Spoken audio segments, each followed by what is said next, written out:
Jogadores do Flamengo se reúnem sem a presença de Jorge Sampaoli. E Mauro César fala sobre como o Jorge Sampaoli deixa conturbado o ambiente no Flamengo. Isso mesmo, pessoal. Vamos falar sobre esses dois assuntos aí nesse vídeo. No final vou deixar esse corte aí do Mauro César Pereira, onde ele fala justamente sobre como o Sampaoli não coopera, segundo a visão do jornalista, para a melhora do ambiente no Flamengo e como as atitudes do treinador tendem a complicar mais ainda um ambiente que já é bastante conturbado, tá certo? Então fica aí até o final desse vídeo. Se você ainda não é inscrito no canal, por favor, eu te peço, inscreva-se no canal, ativa o sininho das notificações, deixe seu like, comenta e compartilha com mais um rubro-negro, tá? E se você já é inscrito, eu quero registrar mais uma vez a minha gratidão. Curte, comenta e compartilha também, tá? Vamos pro vídeo, pessoal.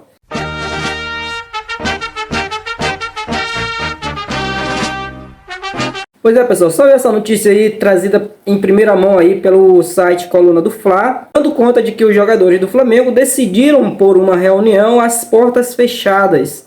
Nem mesmo o Jorge Sampaoli participou dessa reunião. Nem o Sampaoli, nem sua comissão técnica, nenhum membro da comissão técnica, nem mesmo o Bruno Spindle ou o Marcos Braz. Todos esses foram excluídos. Foi uma reunião privativa, exclusiva para os atletas.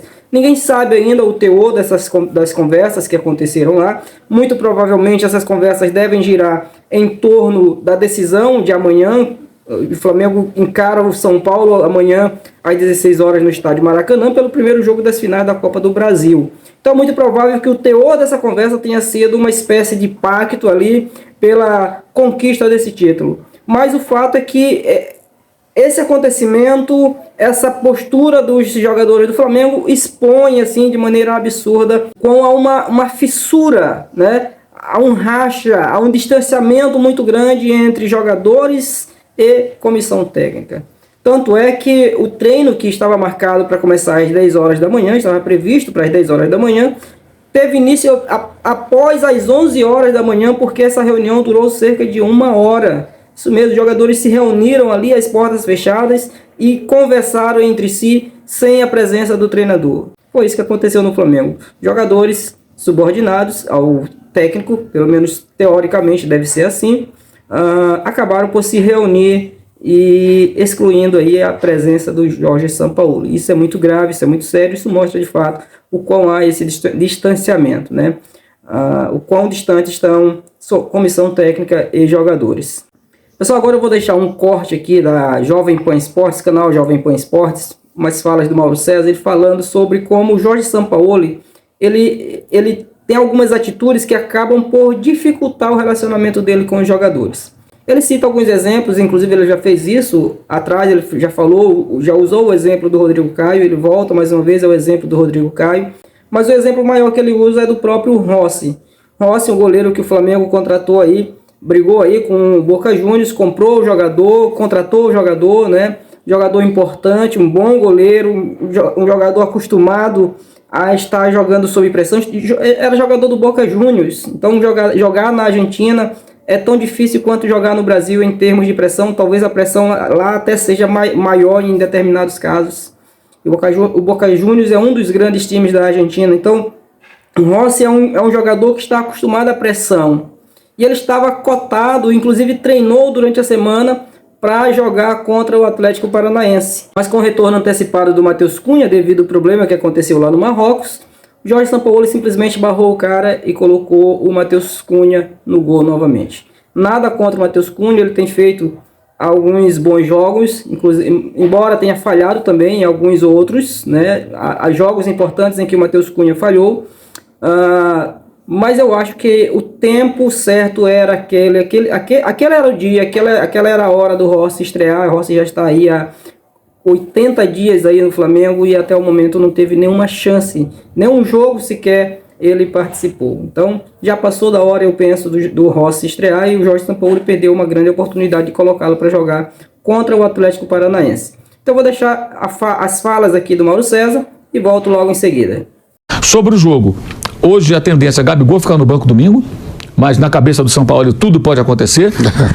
Mas hoje, o que eu apurei hoje de manhã aqui, há uma tendência de repetição do time que jogou contra o Botafogo. O Gabriel ficou no banco, Vamos ver até lá se ele muda de ideia ou não.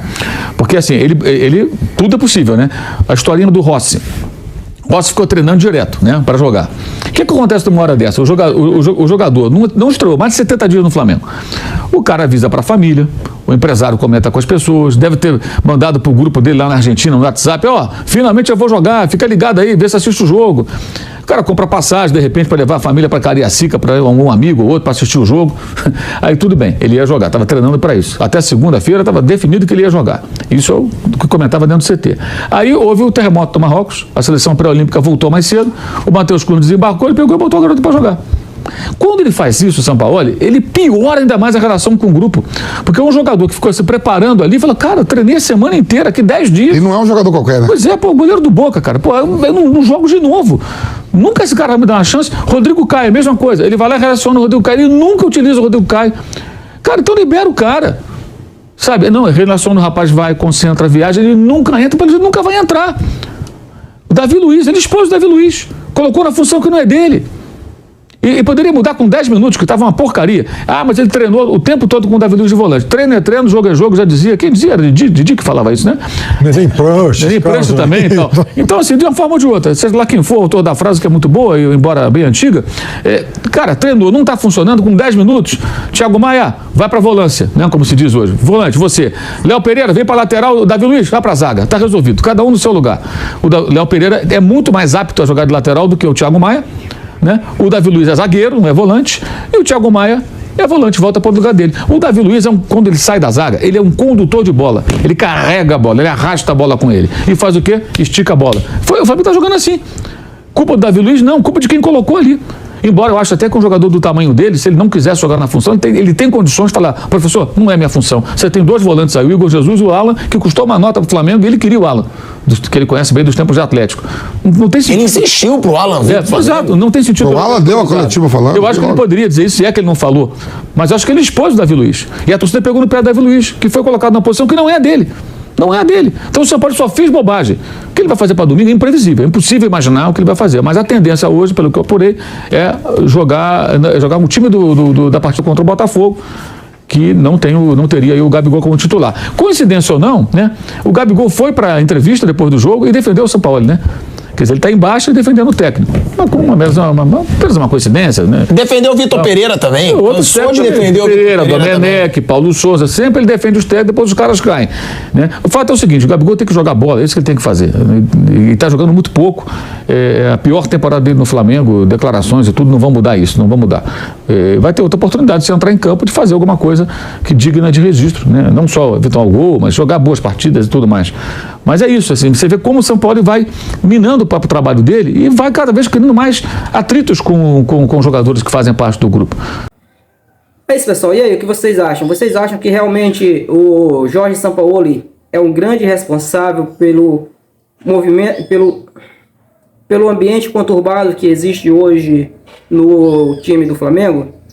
Em termos de, estou falando de elenco, porque a gente sabe que há um bastidor em volta que também está assim em polvorosa. Mas se tratando do elenco, do time, dos jogadores, Jorge Sampaoli é o principal responsável pelo ambiente conturbado que existe hoje? Deixa aí nos comentários que eu quero saber, tá bom? Eu vou ficando por aqui. Espero que você tenha gostado desse vídeo. Se foi esse o caso, por gentileza, deixa o seu like, comenta e compartilha. Até o próximo vídeo. Saudações rubro-negras.